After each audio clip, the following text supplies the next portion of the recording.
قبرس 2009.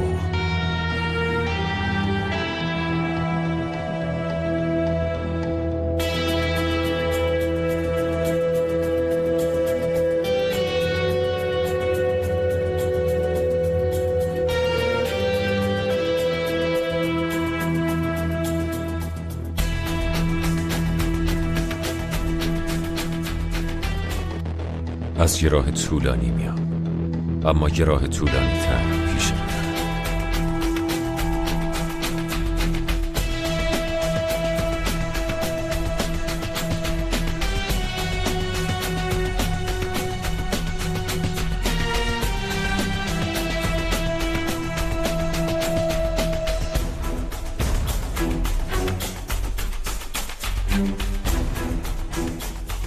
چقدر مونده برسی؟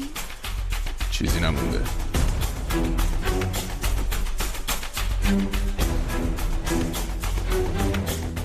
نمیدونم این داستان چطور میخواد تموم بشه، ولی میدونم چطوری شروع کنم. این داستان با عامر شروع میشه.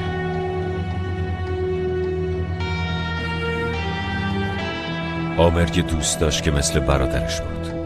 هر وقتی که توی تنگنا میموند اون بهش کمک میکرد. اسمش علی بود، ولی بچه های محله اونو با لقبش صداش میکردن.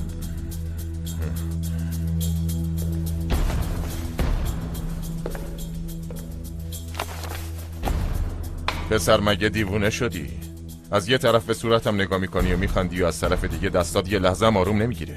بارا خودتی مگه لقب منو نشنیدی؟ علی آقا من تو رو میشناسم. تو مدیر حفاظت کازینویی. کارمو سوال نکردم. لقب من چیه؟ علی آقا من چیز دارم، فشار خون دارم. تو رو خدا ببین اینجا میمونم، دور سرتون میگردم، قسم میخورم. خیلی خب لقبم چیه؟ علی گازنبو.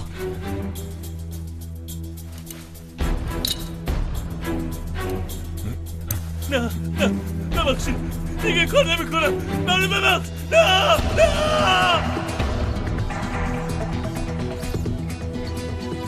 عامر از دوران بچگی یه دوست داشت که هیچ وقت از هم جدا نمی‌شدن. دوست صمیمیش بود و همیشه تو درد سرش می‌افتاد. اسمش چنگیز بود.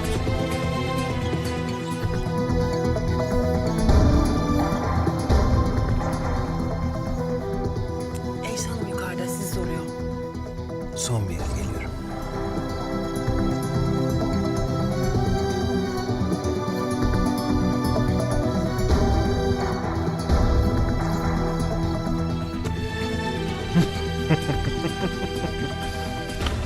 امروز روز شانس منه.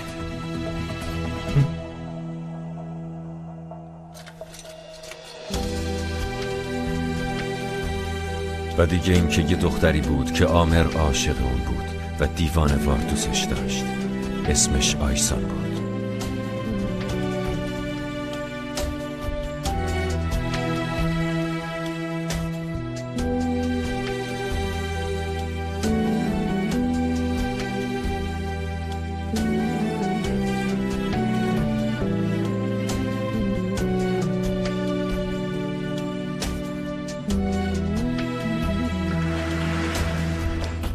خانم آیسان، خب به همسرتون خبر دادم. داره دست آخر رو بازی میکنه.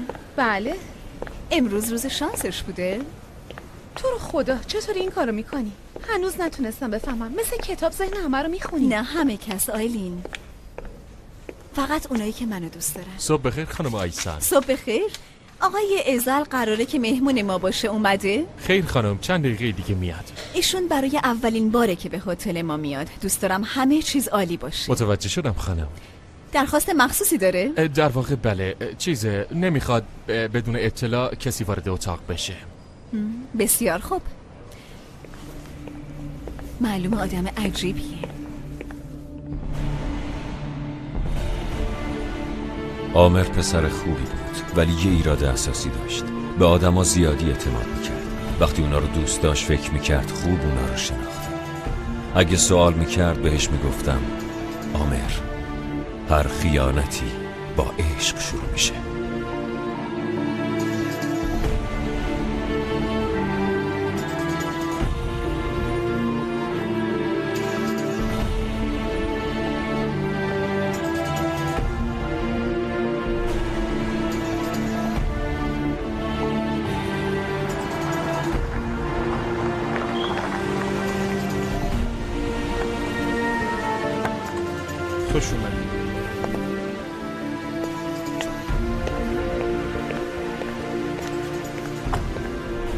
اسم من ازله. اومدم اینجا تا از کسی انتقام بگیرم که اصلا نمیشناسمش.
والا مووی تقدیم می کند. ازل ببین اینجا به روش خاور دوری ماساژ میدن. وقتی رفتیم پایین میتونیم بریم ماساژ. یه خورده خستگیمون در میره.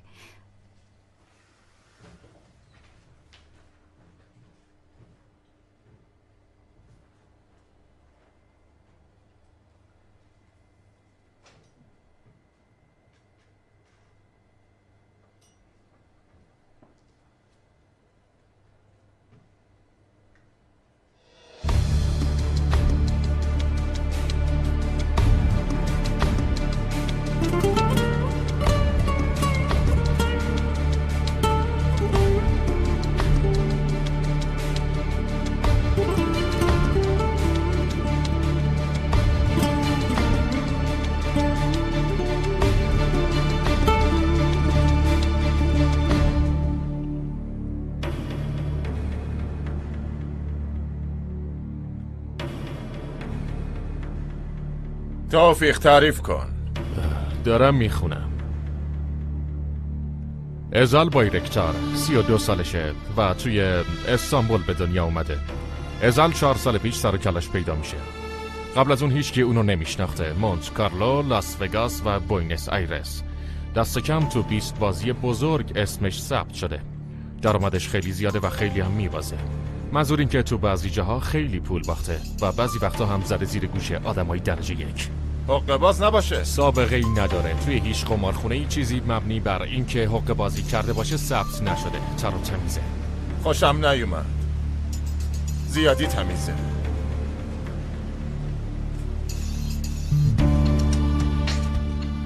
یه دفعه سر و کلش پیدا میشه و یه دفعه غیبش میزنه. بزرگ بازی میکنه. معلوم نیست ثروتشو از کجا میاره. کسی هم نمیدونه کاروبارش چیه.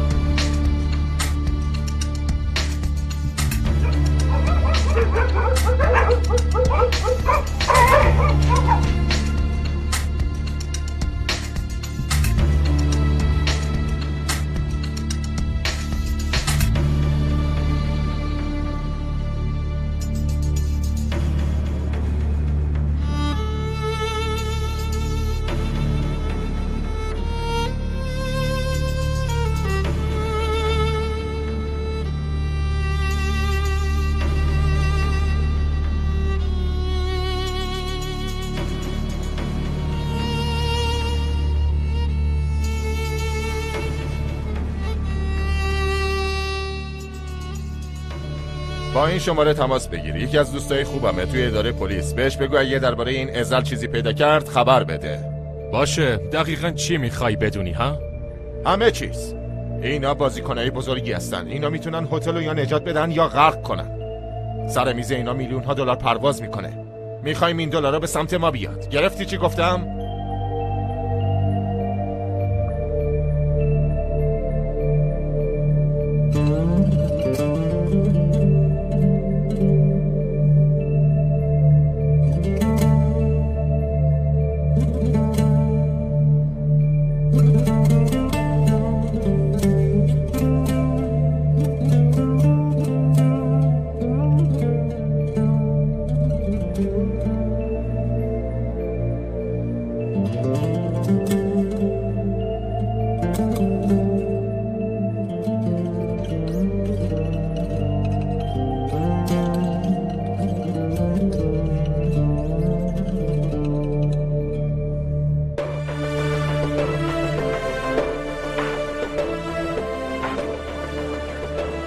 منو نگاه کن.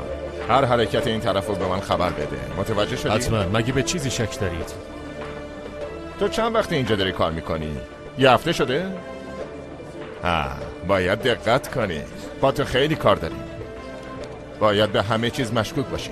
کار ما شکاک بودنه. من اینطور آدما رو میشناسم. خودشونو مرموز جلوه میدن ولی در اصل یک قرونم نمیارزن. همشون ترسوان. جربوزه ندارن. فهمیدی؟ حق دارید قربان. هر حرکتشون چی میخوره؟ از چه زنایی خوشش میاد؟ از کدوم دستش استفاده میکنه؟ طرفدار کدوم تیم فوتباله؟ آب تو آسیابش از کدوم طرف سرازیر میشه؟ منظورم اینه که این طرف کیه؟ چیه؟ آیا تو خارج زندگی میکنه؟ قبلا کجا بوده؟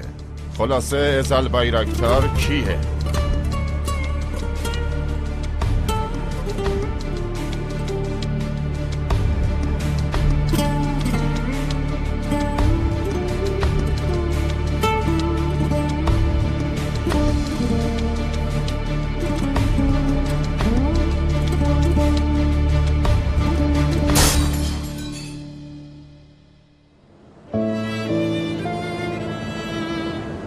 استانبول 1997.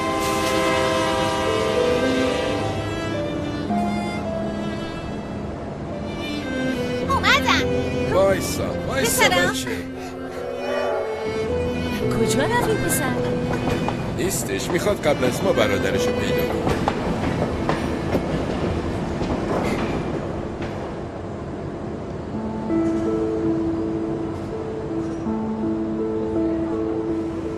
چند ماه بعد عامر از سربازی برگشت تا یه زندگی جدید رو شروع کنه. سلام.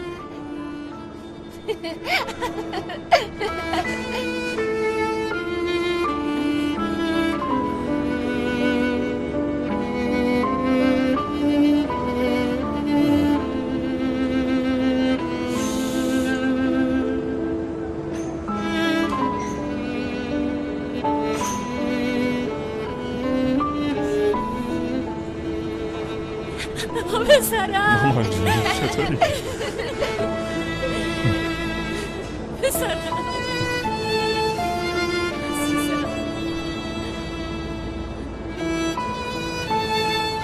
بابا جون بذار دست رو بوسم.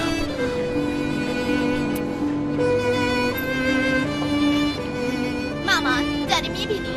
بابا مامان میبینه. دیدی گفتم؟ بله مامانت از تو بهتر میبینه. آدم برای دیدن پسرش به چشم احتیاج نداره. شما هر جای دنیا که برین و برگردین من از بوتون تشخیص میدم. دوست دارم مامان. چطوری بابا جون؟ خدا رو شکر. پسرم از سربازی برگشته. مثل شیر. اگه من کیف نکنم پس کی کیف کنه؟ چیه؟ دارم با پدرم صحبت میکنم. اونا هم اومدن. کیا؟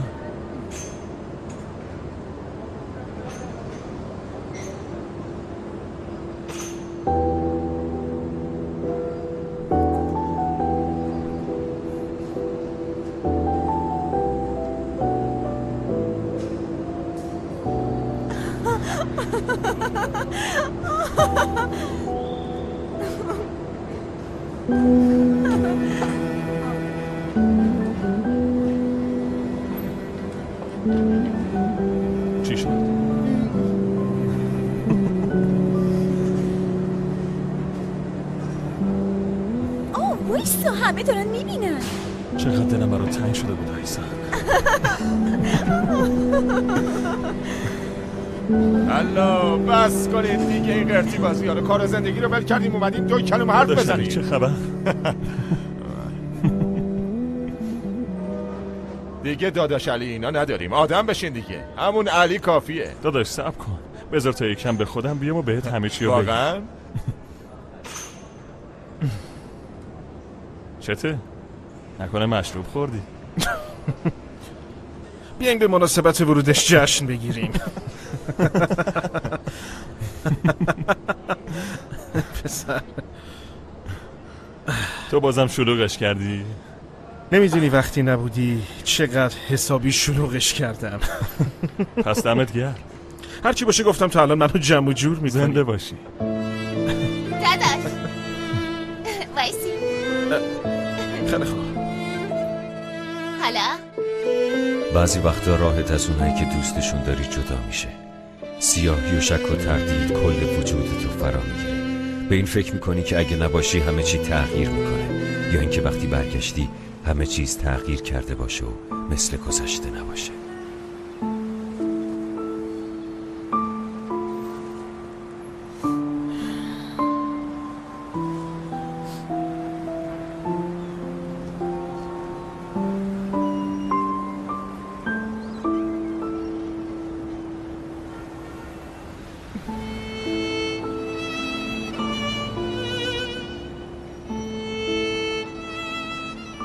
خیلی دلم برات تنگ شده.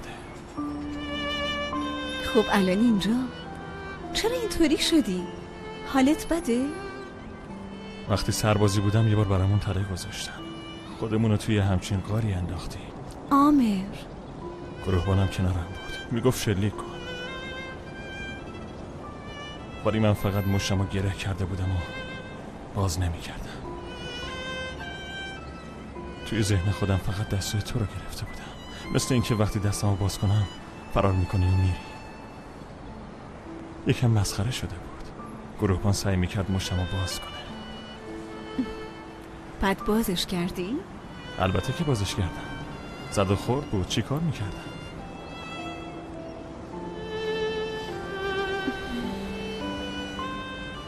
ولی ببین من هیچ جا نرفتم.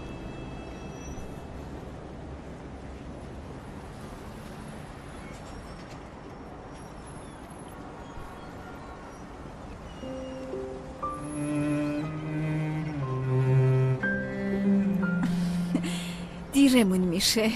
اون وقت مادرت میگه این دختر لیاقت پسرمو نداره. مادرم به این چیزا اهمیت نمیده، اون ذهن همه رو خوب میخونه. نگو. منو چطوری میبینه؟ اون دختری رو میبینه که پسرش عاشقشه.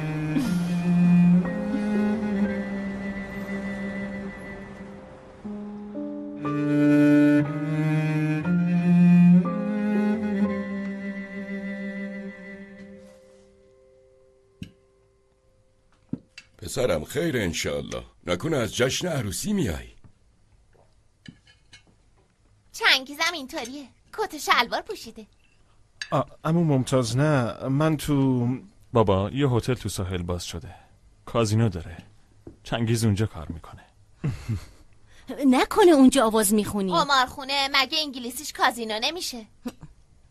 درست، آفرین. پسرم البته تو بهتر میدونی، دیگه حسابی بزرگ شدین، اما خداوند قمار رو حروم کرده. عمو جان من فقط کار میکنم، قمار که بازی نمیکنم. نباید به پول حروم امید بس پسرم، پول حروم بلا میاره.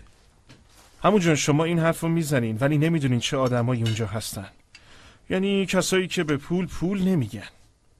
خیلی خوبه. ثروت اینجاست چنگیز. راست میگه. قلبت باید ثروتمند باشه، زیر این سقفی ثروت دیگه ای جا نمیگیره. مگه نه عامر؟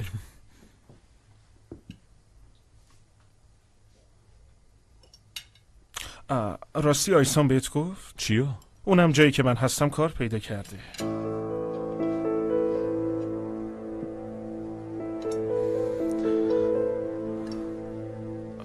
خب کار دیگه مگه بهت نگفته؟ مثل این که لو دادم. چقدر خنگم، ببخشید. گفت کجا کار میکنی؟ چیز تو قمارخونه. قمارخونه نیست، تو پذیرش کار میکنم. خب اشکالی نداره. از من خواهش کرد که ببینم اونجا میتونم براش کاری پیدا بکنم یا نه. منم خب خیلی آشنا دارم، براش یه کاری پیدا کردم. پس دانشگاه چی میشه؟ ساعت کاری شبه، حقوقش هم خوبه. تازه یه کارآموزی هم هست. من گردشگری میخونم عمو، توی پذیرشم. کاری هم با قمارخونه ندارم. البته که تو با اونطور جاها کاری نداری.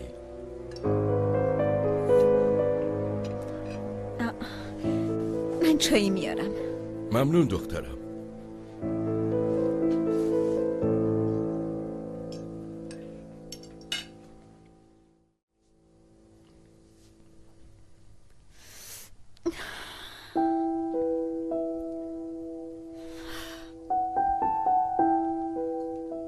معذرت میخوام، باید بهت میگفتم اما گوش کن. حق داری، نباید از کسی دیگه بشنوی. چرا زودتر بهم نگفتی؟ خب الان دارم میگم. گفتم شاید عصبانی بشی. خب از چی میترسیدی که نگفتی؟ میترسم نذاری اونجا کار کنم. چه ربطی داره؟ یعنی من باید بشینم خونه و بچه داری کنم؟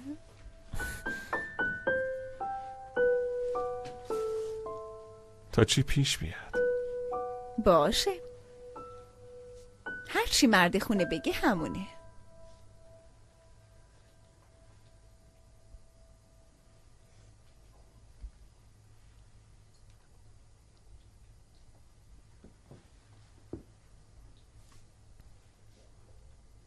معذرت میخوام.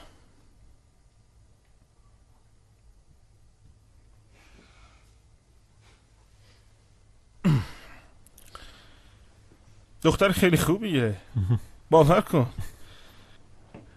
مدیر پذیرش هتل میخواست با دوستت گرم بگیره. چنگیز چی داری میگی؟ چیزی نیست بابا، فقط میخوام تو جریان باشی. آیسان دختر زیباییه، باید به این طور چیزا عادت کنی. مگه من میذارم زن برادرم خوراک گرگا بشه؟ چارچشمی مواظب بشم. تو به کار خودت برس، آیسان کارشو بلده. ببین پسر، من دارم از تو حمایت میکنم. من از همه چی تو این کازینو سر در میارم، نگران نباش. مثلا از چی؟ باید مراقب این دختره باشی.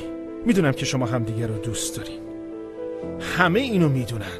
داداش تو این کارا دوست داشتن کافی نیست. ببین این دختره داره وارد دنیای جدیدی میشه، ممکنه هوایی بشه، نمیدونم، شاید گوله یه نفر رو بخوره. ای بابا چنگیز بی خیال. صبر کن، 2 تا چیز دیگه هم هست که باید فراموش نکنی: پول و سورپرایز. دخترها این 2 چیزو خیلی دوست دارن. اگه آیسن از پول خوشش نیاد چی؟ ببین داداش، هیچ کس از پول بدش نمیاد. خیلی چیزا رو میشه با پول خرید. به خدا اگه اراده بکنی میتونی جنیفر لوپزم واسه خودت تور کنی، ولی به شرط اینکه پول داشته باشی. بعضی وقتا به عقلت شک میکنم. با مشتی هستین؟ ما که قهر نکردیم. من به خریتای تو عادت کردم.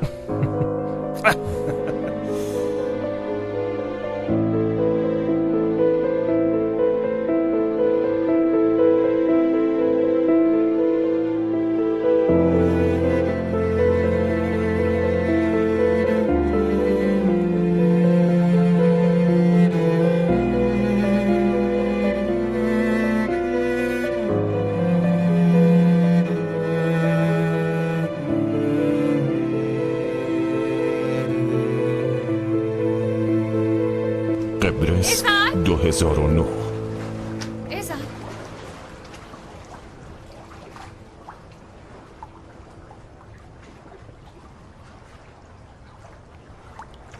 چی شده؟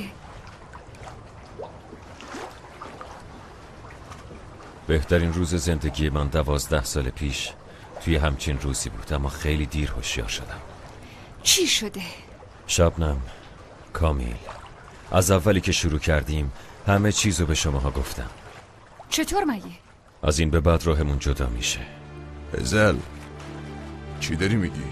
اگه بدهی بین ما بوده دیگه تصفیه شده. چرا این حرفا میزنی؟ من از امروز یه راه بیشتر ندارم، ولی نمیتونم به کسی بگم که با من وارد این راه بشه. اگه بیاید خودتون رو توی خطر بزرگی انداختید. اگر بیایید کار احمقانه‌ای کردید.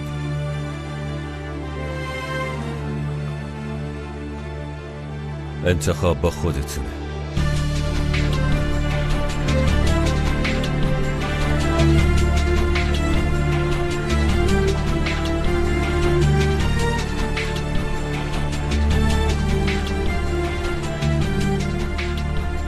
ازال، ما خیلی گرسنه شدیم. بریم غذا بخوریم. میگن غذای اینجا سلف سرویسه.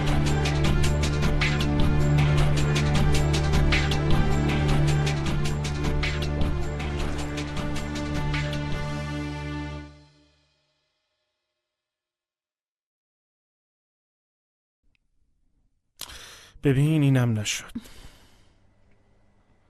نمیشه. هرچی میندازم نمیشه. جواهراتت به چشم نمیاد. ممنونم.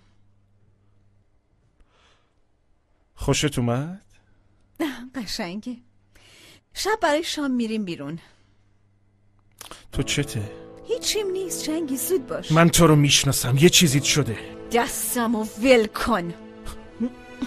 آیسان دیگه چی میخوای؟ تو دیگه چی میخوای؟ صاحب همه چی هستی. هر چی که میخوای خریدی. هیچی نمیخوام. دست از سرم بردار. بذار یه نفس راحت بکشم. میدونی مشکل تو چیه؟ تو همه چی میخوای ولی در مقابل نمیخوای چیزی به کسی بدی. مثل بچه ها حرف نزن. چی میخوای تو؟ عشق تو. همینو بس. یادت نمیاد نه؟ یادت نمیاد؟ چی شد؟ 12 سال پیش تو یه همچین روزی سر شام هم دیگر رو میبینیم.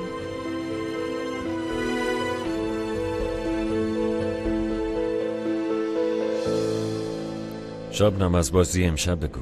آیا ازار از این سمت لطفاً.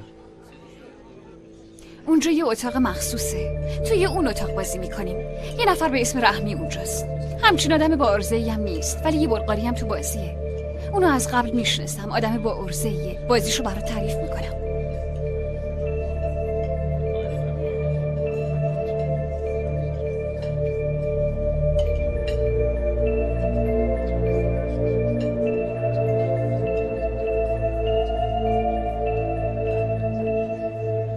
نوش جونتون باشه قربان. پس امروز بازی میکنیم؟ آره حتما. یعنی از منم بهتره؟ نه اینطور نیست. تو بهترینی ازن. وقتی دروغ میگی با انگشتات بازی میکنی. نه خیر.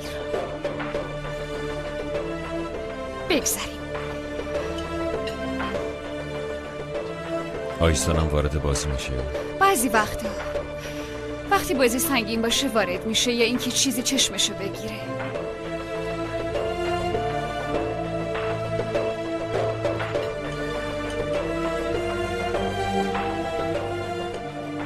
چطور به نظر میاد؟ خوشتی، ثروتمند و شیک. استانبول 1997. داداش میتونم امروز یکم زودتر برم؟ برای چی؟ به آیسان قول دادم یه جایی ببرمش. چنگیز دیشب یه چیزایی میگفت. از اون شنیدم. مثل اینکه نیتت جدیه. آره جدیه. ول کن بابا. آخه مجبوری مگه؟ تازه اول زندگیته. این آیسان دختر جذابیه ولی میدونی مشکل دخل و خرج و زرزر بچه. پسر مگه دیوونه شدی؟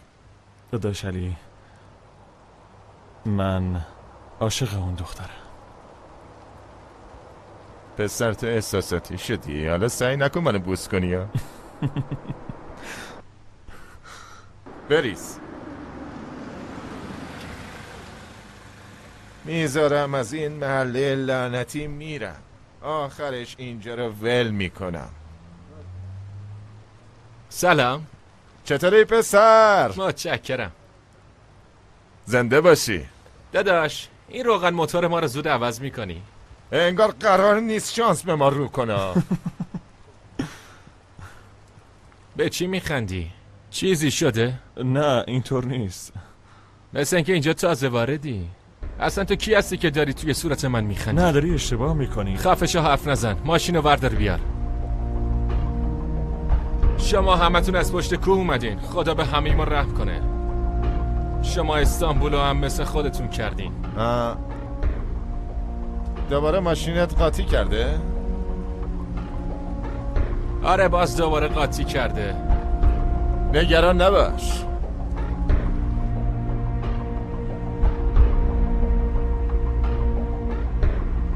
ولی اینجا رو نگاه کن. بدجوری خط افتاده. اینجا شو ببین.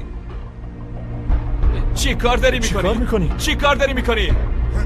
علی میخوای یه علی هم بهت بدم اوستا؟ اگه یه بار دیگه ببینم بیادبی کردی چنان دماری از روزگارت در میارم که اون ورش ناپیدا. فهمیدی اوستا؟ اگه فهمیدی برفا کنه رو تکون بده.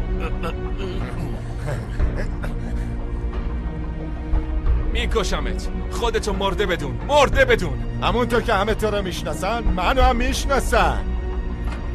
میدونی لقب من چیه؟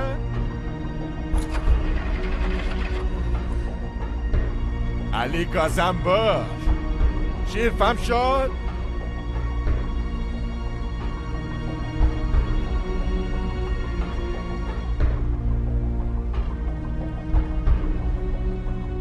داداش به خاطر من تو دردسر افتادی. علی گازنبر. پسر تو هنوز اینجایی؟ برو دست دختره رو بگیر یه جای خوب ببرش.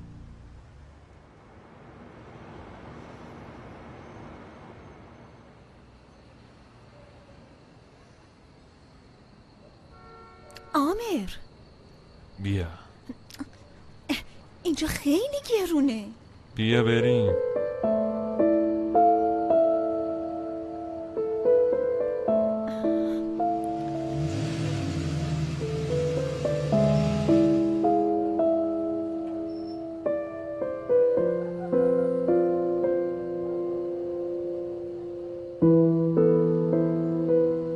بیاید اینجا.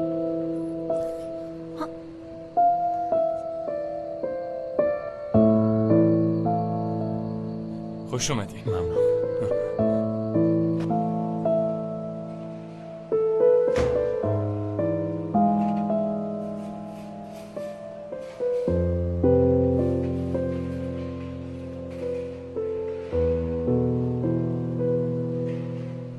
لطف کردی رفیق. خواهش میکنم، قابلی نداشت.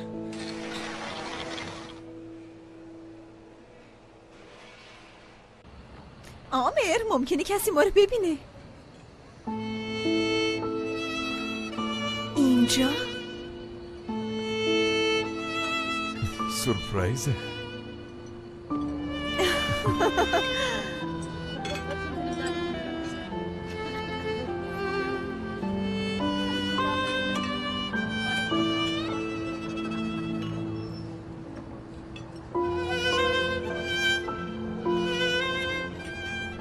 ببین یه روزم ما اونجا میشیم. توی ساحل؟ آره چرا که نه. مگه ما چیمون کم؟ تا 1-2 سال دیگه منم مثل اوستا علی میشم. جدا فکر میکنی با پول تعمیر کاری میشه؟ مگه عقلتو از دست دادی؟ میدونی قیمت یه پرس غذاش چقدره؟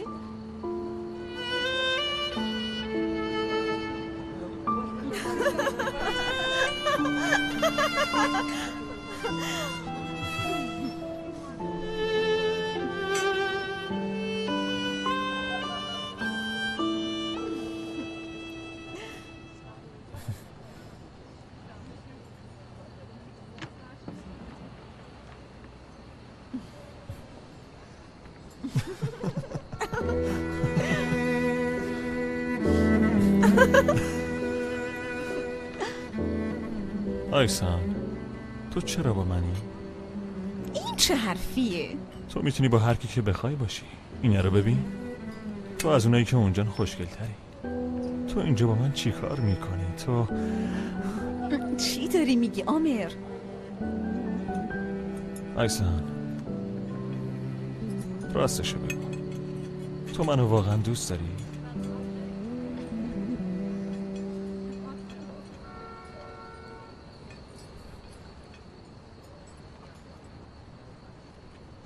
نه، این دوست داشتنه.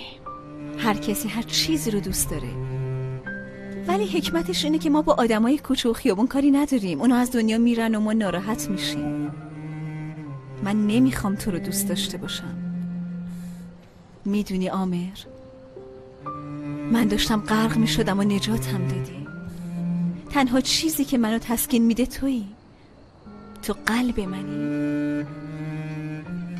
اگه تو نباشی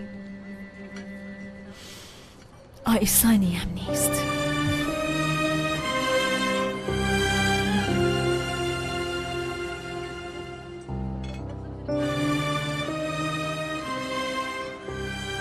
یعنی تو منو دوست نداری؟ اصلاً. منم همینطور.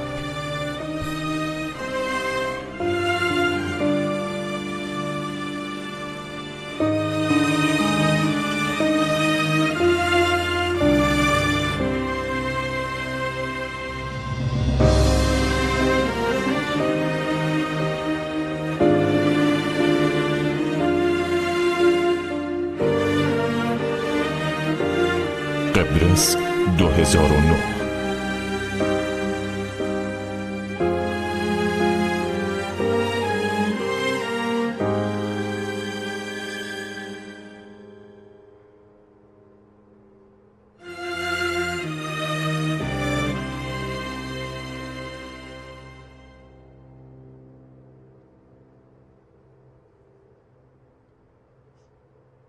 والا مووی.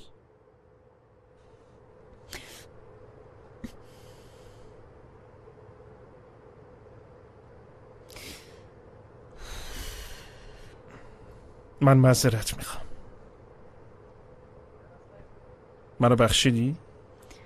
البته که بخشیدم. تو چنگیزاتایی، مگه میشه تو رو نبخشید؟ که اینطور جالبه. من یه رگ شیطانی دارم، مگه نه؟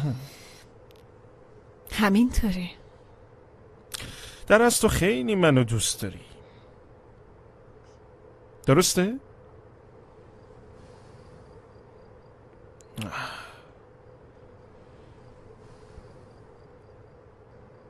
حتی حاضری تو جهنمم با هم بیای، مگه نه؟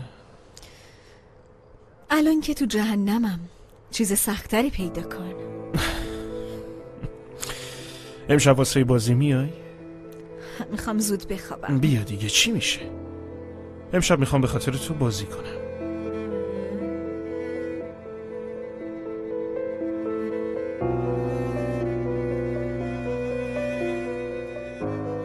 خیلی دوست دارم. منم دوست دارم.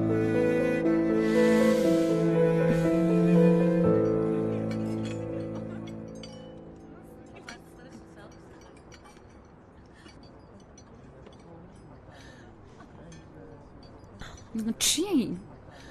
چقدر خوشمزه است ها؟ فیو کارست و کانراد. عالیه. معنیش چی میشه؟ به زبون خودمون جیگر قاز. حیوونا رو به زور چاق میکنن، بعدش وقتی جیگرشون حسابی چرب شد اونا رو میکشن. خیلی حال به هم زنی. هر چیز خوبی هزینه خودشو داره. دیگه باهات شام نمیخورم. حسابی شیک کردم که خوش بگذرونم اینجا.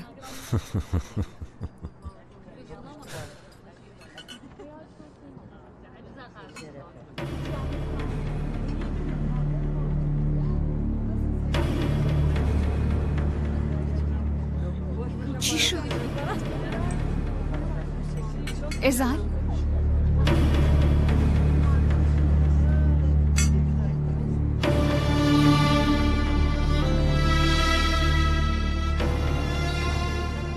ازال خوبی؟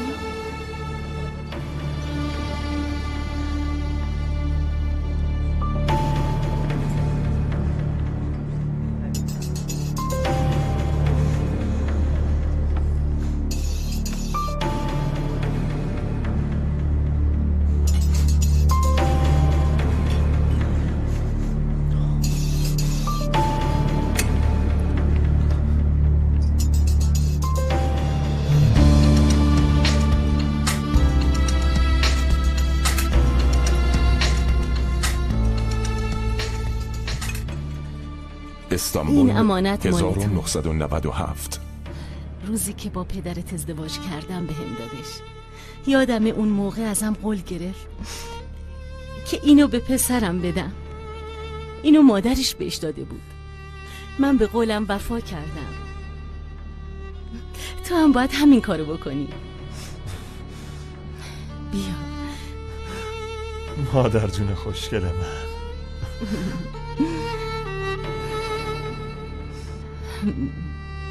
برو اینو بهش بده. معلومه طاقت نداری. عزیزم. عامر کجا داری میری؟ شب برمیگردم. چی شده؟ هیچی، فقط یه خواب بد دیدم. نرو. جایی نمیرم. شب برمیگردم. نرو، نمیخوام بری.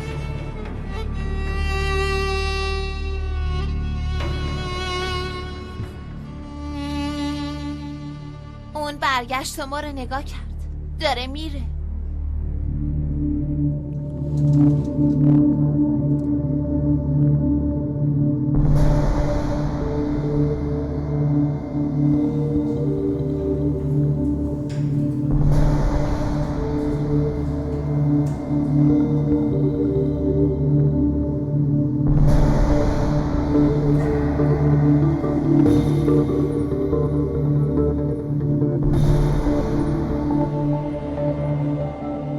دیگه راه برگشتی نیست. چنگیز راست میگه.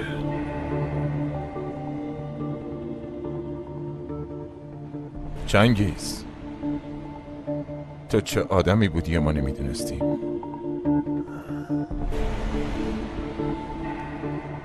ببین، من این کارو نمیتونم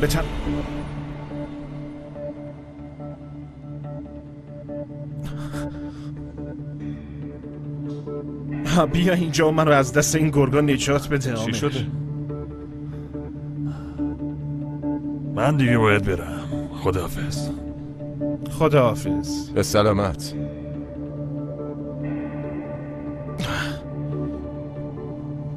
پدرمون رو در آورده. مقصر خودمم. مردونگی کردم، ضامن این مرتیکه شدم، حالا بدهیش گردن ما افتاده. این که وضعیت جدیدی نیست. چیه؟ چیز خنده‌داری گفتن؟ چیه؟ حالا چی شده؟ من با پدر مادرم صحبت کردم. میخوام به آیسان پیشنهاد ازدواج بدم. وای، داداشمون شیر شده. بیا ببینم. تبریک میگم.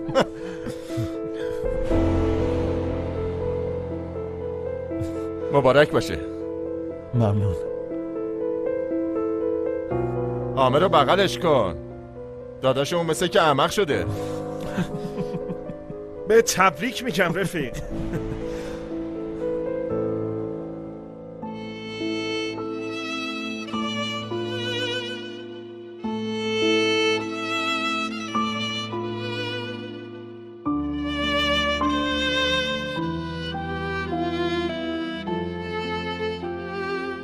میخوام یه چیزی رو نشونت بدم.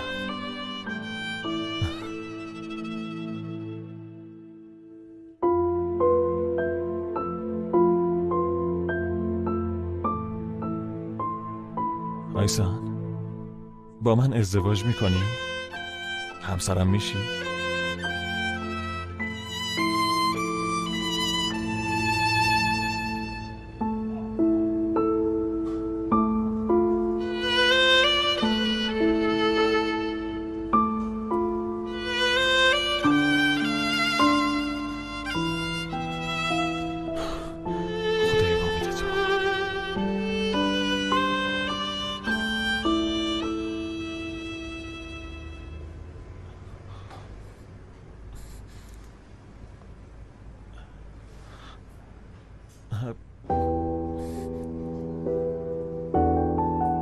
دیگه جایی برای ترسیدن وجود نداره. عامر، چشمای عامر کور شده بود، گوشاش کر. فقط اعتماد داشت، فقط دوست داشت، ولی خوشبخت بود.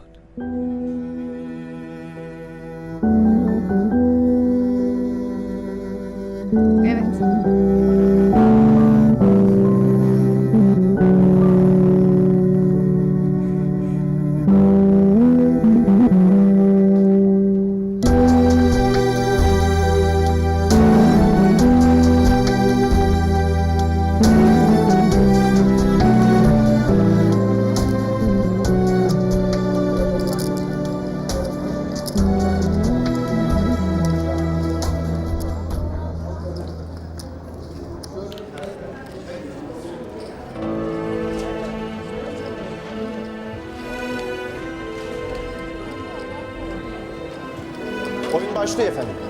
Buyurun lütfen.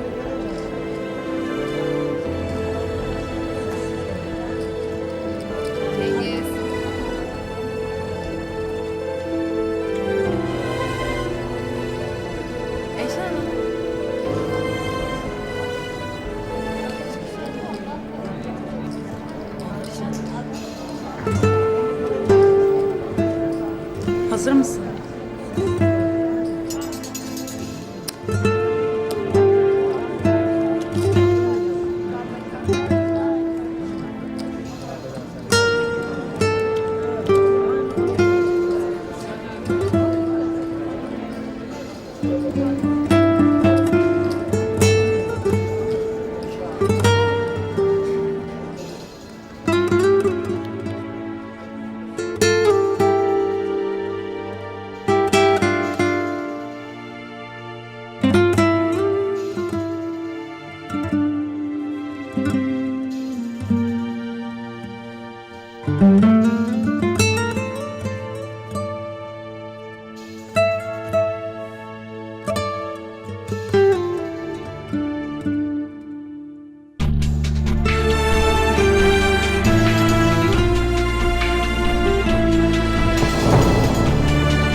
İyi misin Ezel?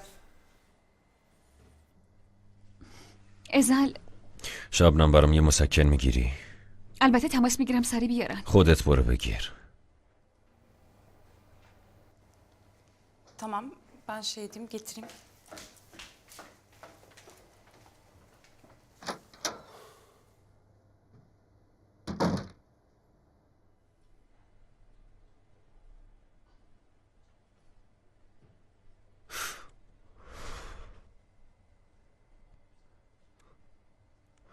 همه چیزو ازم گرفتن. خانوادم و دوستام و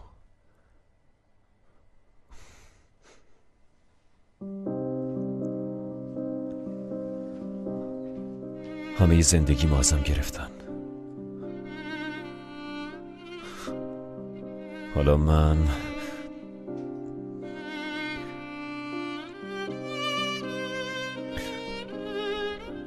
این چه حکمتیه؟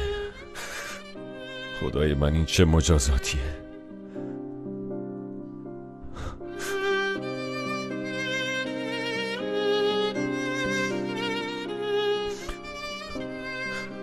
من عدالت رو میخوام، فقط همین.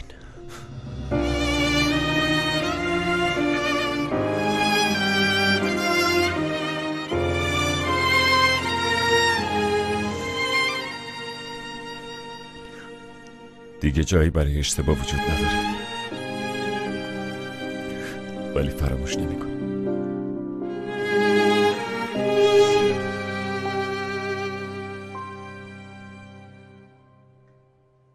استانبول 1997. اون کاپشن به نظرم خیلی آشنا میاد. آره تو مغازه جا گذاشته بودیش. تازه این خیلی واسط کوچیکه. نه کوچیک گرفتم. من اینو واسش هدیه گرفتم. تو وقتی میخواستی اینو بخری حتما سایز من تو ذهنت بوده. ببین کاملا اندازه منه.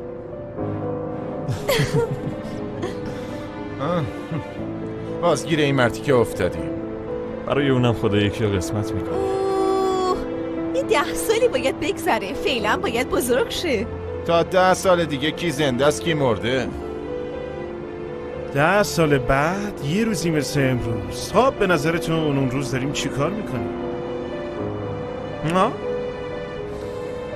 آیسا؟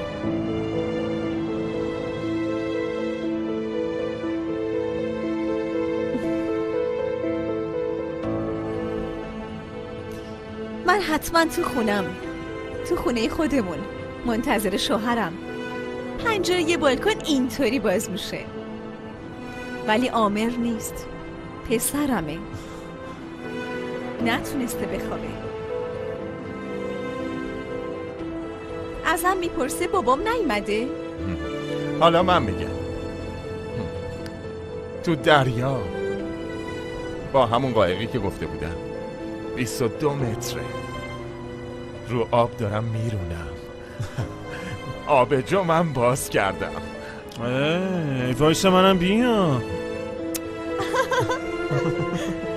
بذار منم سوار قایق بشم. جان من بذار.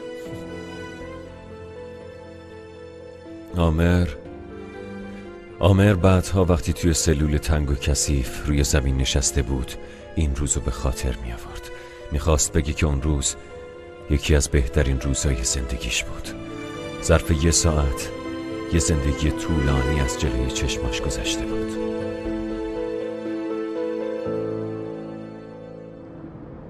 خیلی خوب، خیلی خوب. حالا که کسی منو نمیخواد منم میرم باش میشم، گانگستر میشم. چرا که نه؟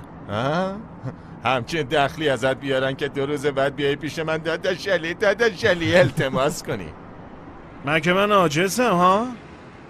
خودم میتونم گلیمم و عذاب بکشم. حالت خوبه؟ بازم مست شده. بشین پسر، گن نزن به شب. مواظب خودت باش. من سردسته مافیا، گنگسترم. به من احترام بذارین. بازم خر شد. این حرفا چیه میزنی؟ شما میدونید من چه عجوبه ایم؟ میخواین براتون تعریف کنم؟ اینو بده به من. ای! نه چی شده؟ تو کی هستی علی گازنبور؟ چی عمو یو ساکت شدی؟ چی شد هار تا پورتت خوابید؟ اینو بدش به من. بارا اونور. تو میتونی با من بیای؟ مگه من تنهایی میتونم چقدر برم؟ خالی کنم تو بحث خودم ها؟ یا اینکه روی این خالی کنم؟ همه یه تقصیرها گردن اینه مگه نه؟ این میونه ما رو به هم زد. خودش بود میدونم. هنوزم برادرتم. نه بابا، تو حاضری جونتو واسه این بدی؟ برای تو هم میدم. تو داری دروغ میگی. آخه تو چرا باید این کارو بکنی؟ من که باورم نمیشه. علتش چیه؟ برای اینکه دوست دارم مرد. نمیدونم منو دوست داری یا اینکه میخوای منو از تو منجلاب بکشی بیرون؟ مزخرف نگو، بدش من. تو محل مثل خوب بد زش میمونیم. خسته شدم از این سیاه‌بازی. داداش تو منو دوست نداری؟ میخوای خودتو خوب نشون بدی مگه نه؟ تا اسلحه رو بده من چنگیز.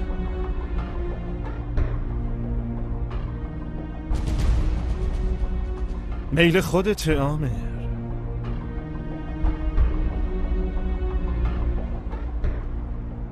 خودت چی میخوای؟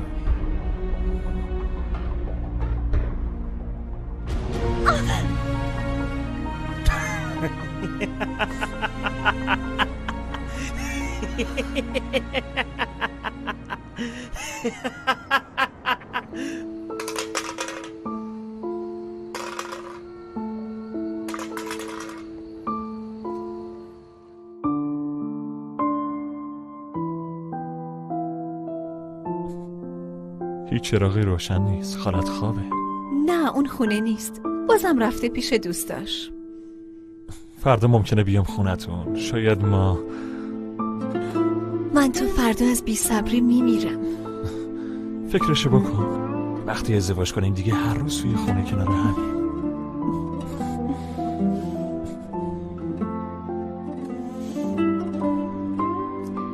دوست دارم. تو که منو دوست نداشتی.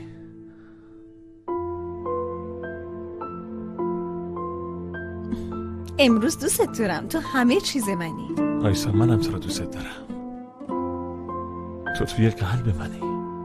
باور کن دارم راست میگم.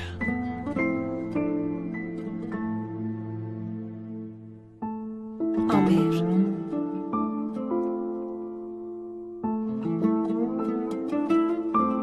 نرو.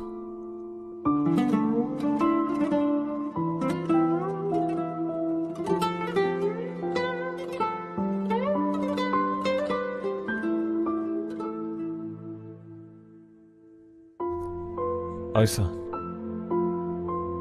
ببین، مطمئنی اگه فردا برام مهم نیست. اگه دوباره همدیگرم نبینیم مهم نیست. میخوام تو پیشم باشی.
Seni seviyorum İhsan.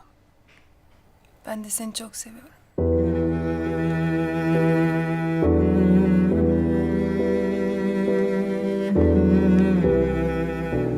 Seni hiç unutmayacağım Ömer.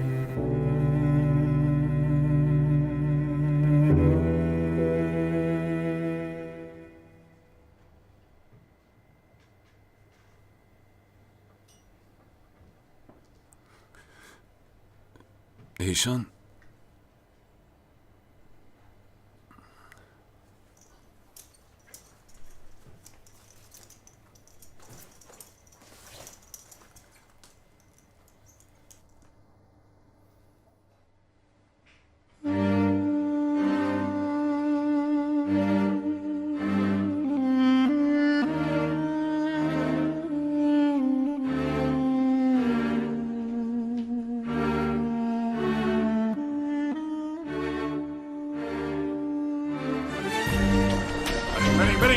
آیسا بی حرکت. ببر پشتت. زود باش. بی حرکت. زود باش. آیسا ببرش.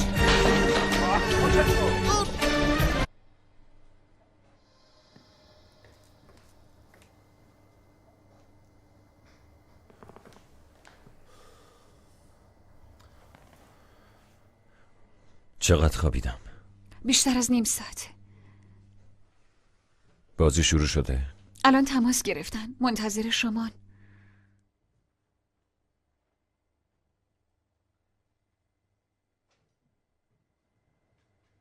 حالا چی کار کنیم؟ میگم.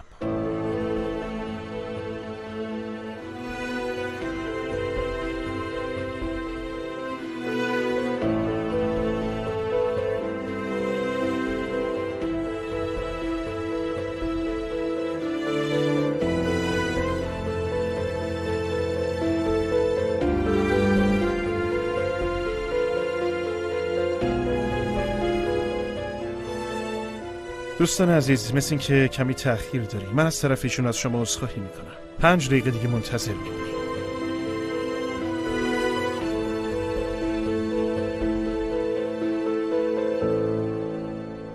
استانبول 1997. صبح بخیر قربان. چه خبر؟ نذاشتین بخوابی که؟ نه تا صبح مراقبش بودیم.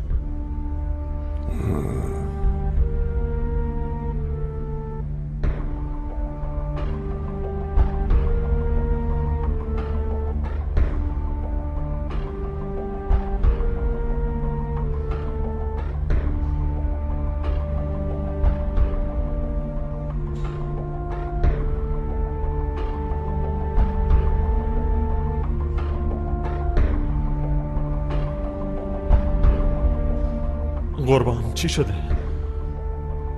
آیسان حالش خوبه؟ تو رو خدا یکی چیزی به من بگه، دارم دیوونه میشم. خوبه بیشین، راحت باش.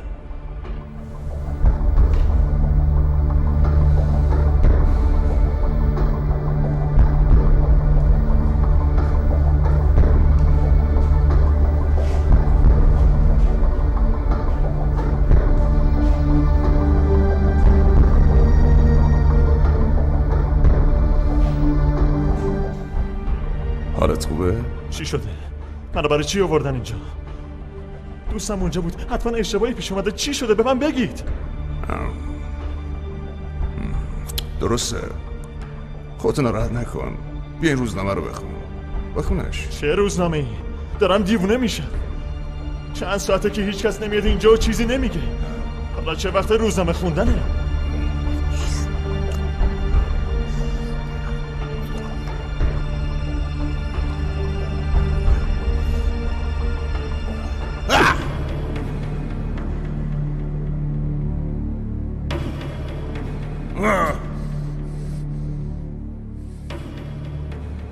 میگم این روزنامه رو بخونه. عوضی با صدای بلند بخون. دیروز صبح حوالی ساعت 5 از قمارخانه سزگین سرقتی انجام شده که میتواند موضوع تهیه یک فیلم باشد. یک مأمور بلندتر.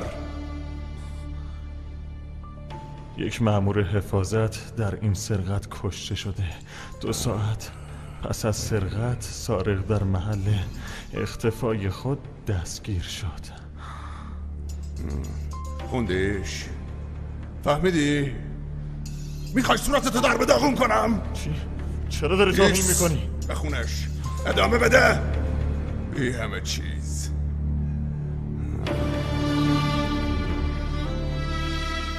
اصلا رحم نکردی. نه، 2 سوال ازت دارم. یا این 2 سوالو جواب میدی یا واسه همیشه دهنتو میبندم. سعی کن خوب جواب بدی. بی شرف.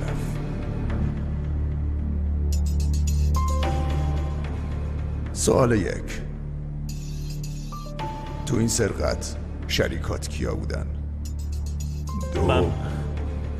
پولا کجاست؟ من این کارو نکردم.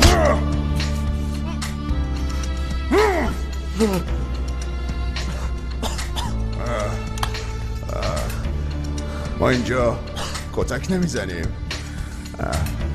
بعداً برای معاینه مشکل پیش میاد. ولی اینجا رو ببین، این زخمیت نمیکنه، فقط اعضای داخل بدنتو یکم تخریب میکنه. لعنتی حروم زاده، این شرفه بی همه چیز. بگو چیا هم دستت بودن؟ بگو جواب نمیدی بی همه چیز.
آیسان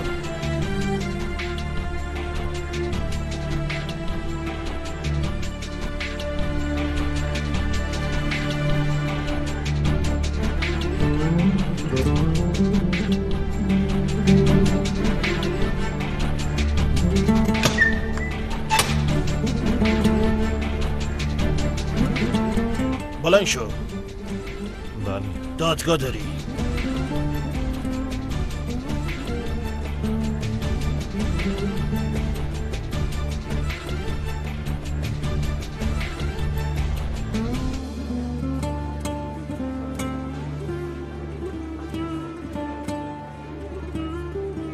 عامر اومد. حال پسرم چطوره؟ چی شد ممتاز؟ عامر حالش خوبه؟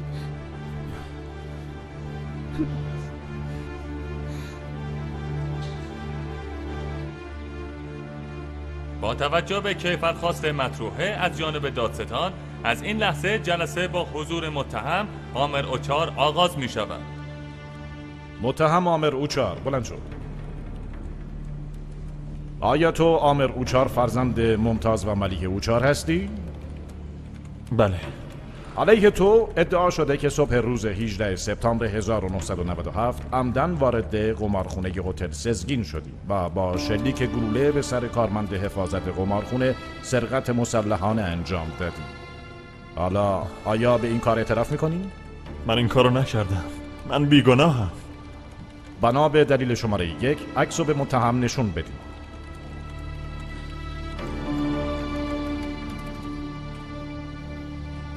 گلوله‌ای که مأمور حفاظت رو کشته از این اسلحه شلیک شده. این اسلحه رو میشناسی؟ آره؟ من اسلحه ندارم. تو عمرم فقط یه بار تفنگ دستم گرفتم. اونم تو سربازی بود، باور کنید. با این اوصاف چرا باید اثر انگشت شما رو این اسلحه باشه؟ نه، من نبودم. اینجا رو ببین. این زن رو بیوه کردی. اون دختر رو میبینی؟ یتیمش کردی. تو مأمور حفاظت قمارخونه رو با شلیک گلوله کشتی. نه، من این کارو...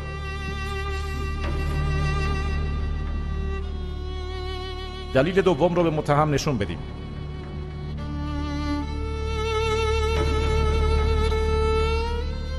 آیا این کاپشن تو نیست؟ من اینو... شما اینو از کجا آوردید؟ مال اونه؟ صبر کن. تو اسلحه رو تو این کاپشن پیچیده بودی و تو سطل آشغال انداخته بودی. مامورم اونجا پیداش کردن.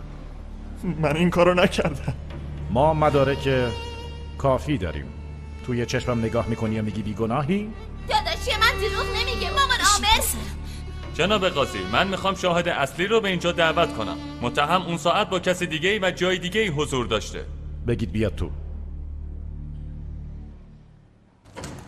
آیسان تزجان وارد میشه.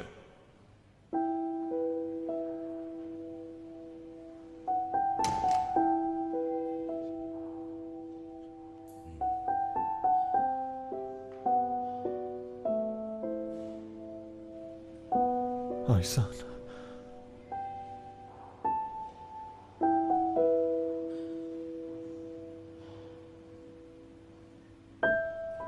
آیسان تزجان، به شرف و وجدانت قسم میخوری که در این دادگاه حقیقت رو به زبون بیاری؟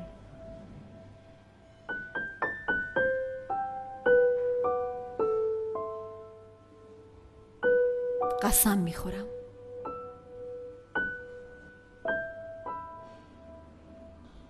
تو چه رابطه‌ای با متهم داری؟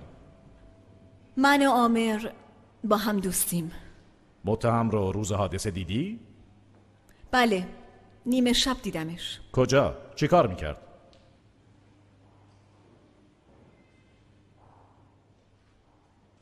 به من پیشنهاد ازدواج داد. تو چه جوابی دادی؟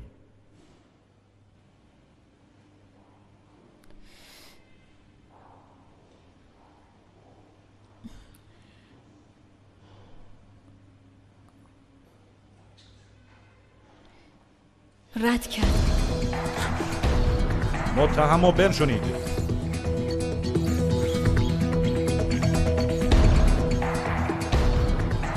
ادامه بده.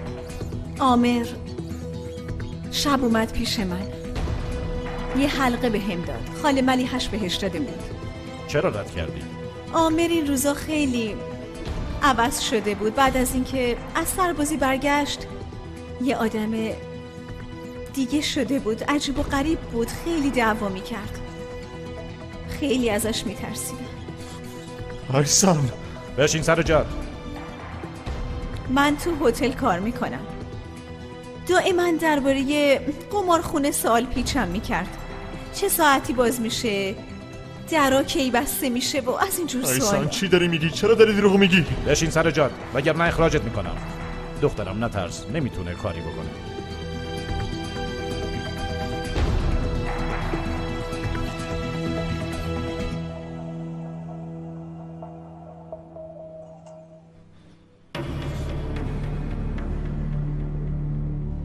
اون شب اومد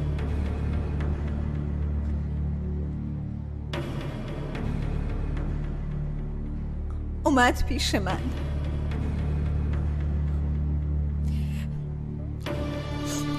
وقتی من بهش جواب منفی دادم زد به سرش. دیوونه شد. میگفت من خیلی ثروتمند میشم، تو پشیمون میشی. این کارو بعداً میخواستم انجام بدم. آیسان معذرت میخوام. بسیار خوب دخترم، میتونی بری.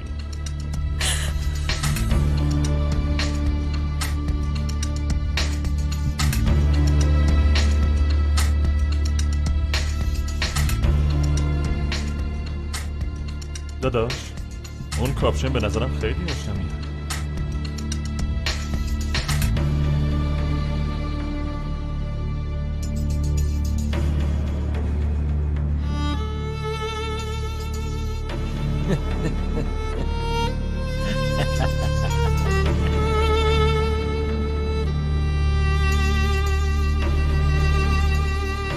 آیسان متهم بشین سر جات وگرنه جرم خودتو سنگین تر میکنی.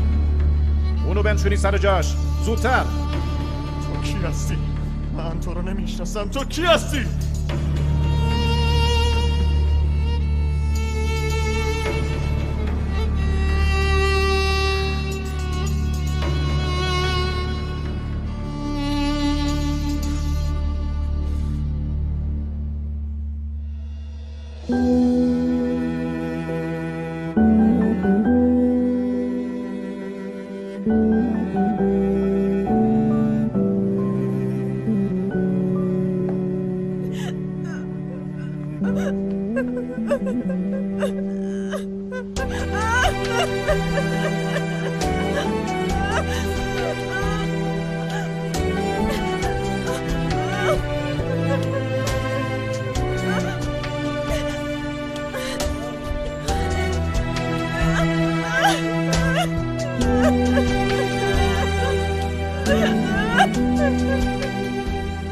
بررسی‌های لازم انجام شد. دادگاه جرایم سنگین شماره 9 استانبول پرونده رو بررسی و حکم نهایی دعوی عامر اوچار رو صادر نمود.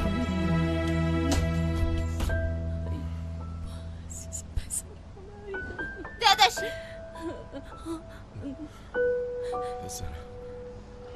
کجا میبرنش؟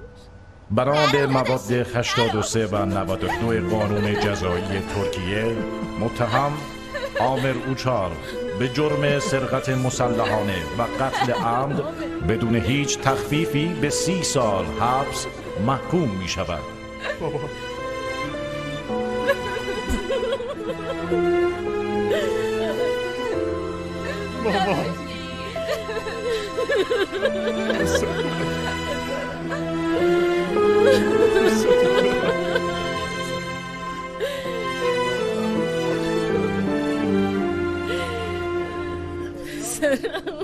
خدا به همراه.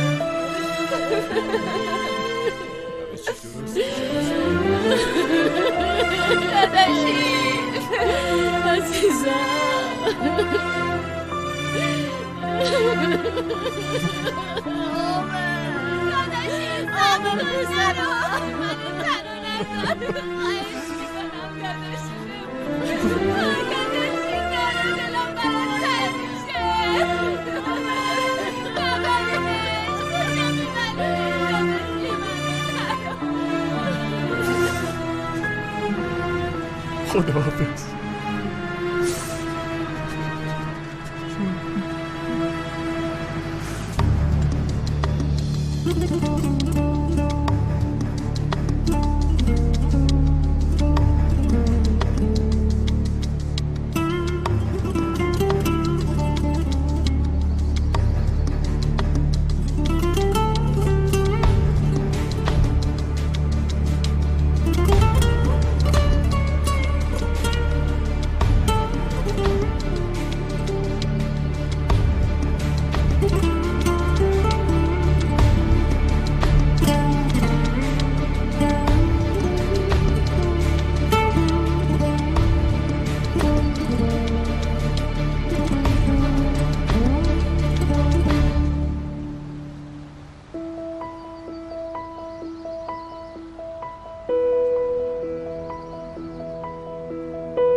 آمر هیچ وقت از این مخمسه نجات پیدا نکرد. قاتلای آمر واسه خودشون یه زندگی فوق‌العاده تشکیل دادن. 4 سال قبل آمر توی یکی از سلولای زندان مرد.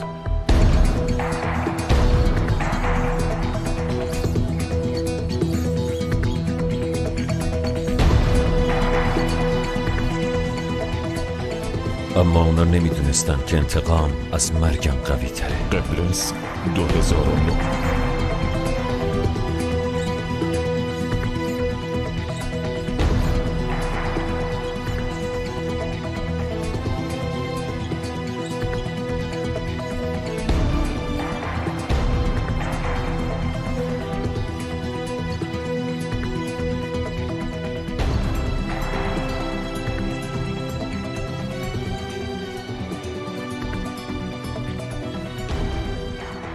اسم من ازله.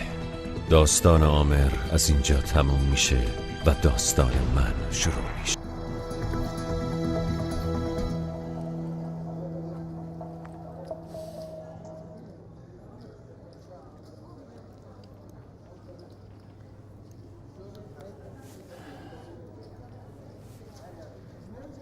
Yok, tamam. Onsuz başlayacağız. Başka çare yok. Ondan kazanacaklarımı sizden kazanacağım artık. Şans belimden bir öpücük alayım.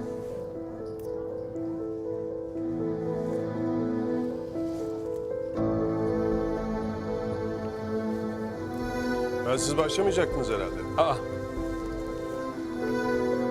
Hoş geldiniz. چنگیزاتای هستم، صاحب این هتل. Beyefendi de Ali Kırgız.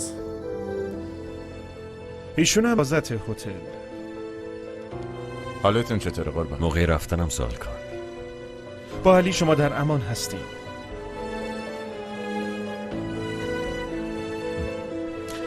ایشون هم همسرم هست. Eyşan.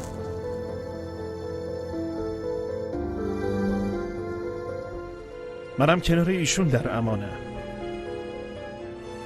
از آشناییتون خوشبختم. منم ازلم. Yardımcım Şebnem Hanım. Hoş geldiniz.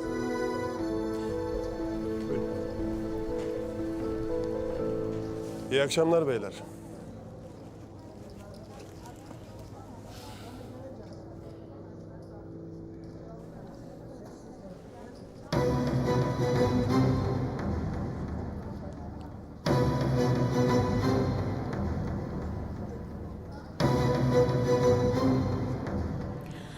منو میبخشین.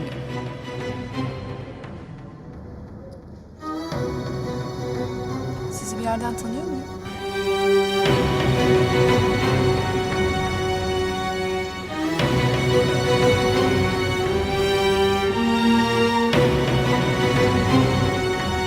ارائه شده توسط وبسایت والا مووی.